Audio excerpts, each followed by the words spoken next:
Okay, so for today's deep dive, we're looking at, well, it's a really stark paradox. It really is.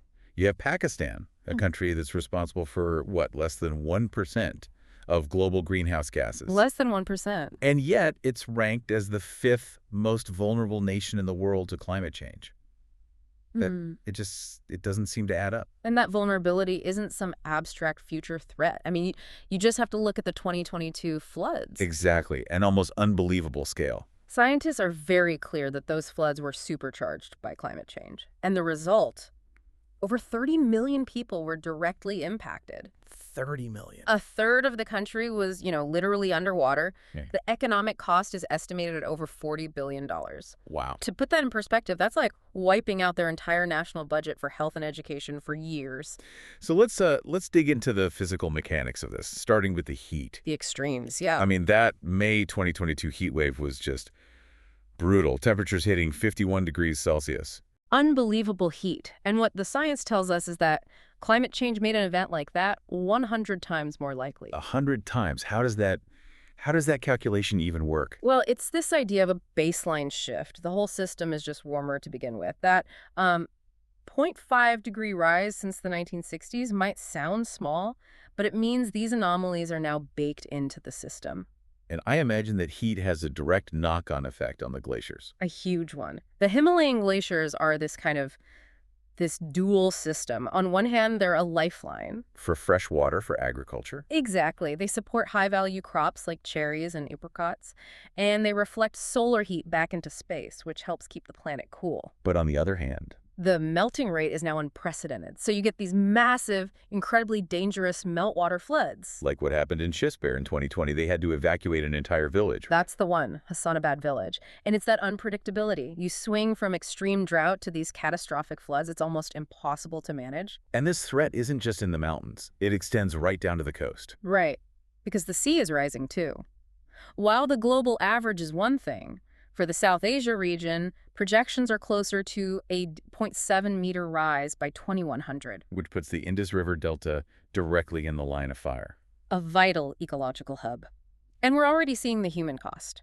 Over 1 million people have had to migrate from those coastal districts in the last 40 years alone. And that all funnels into this really grim economic forecast. It does.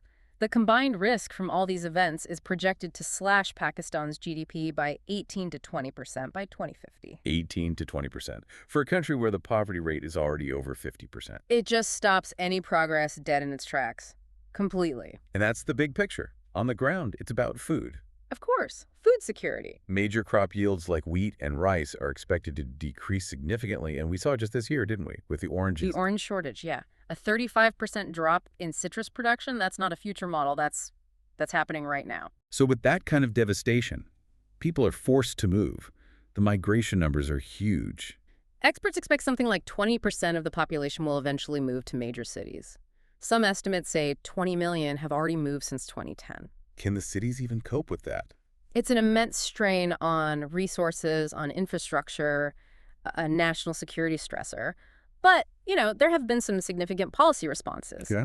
Pakistan committed to cutting 50% of its projected emissions by 2030, though, importantly, no net zero goal has been set yet. They also launched that massive reforestation campaign, the Plan for Pakistan Initiative. The 10 billion tree program. And it had a secondary benefit, creating about 60,000 jobs during the COVID-19 pandemic. And there was a big legal development, too. Yes, the Asghar Laghari versus Federation of Pakistan case back in 2015. It was a landmark. It basically forced the government to form a climate change commission and, crucially, to treat this as a fundamental human rights issue. So you have all this high-level action, legal precedent, massive projects, and yet... And yet there's this big awareness gap on the ground. What do you mean? Surveys show that while people absolutely feel the impacts, the floods, the droughts, many are actually unaware of the term climate change. So what do they attribute it to? Often to the will of God. It's this incredible paradox. The policy is complex and moving forward, but the public understanding is in a very different place. Which, I suppose, leaves us with a final thought for you, the listener.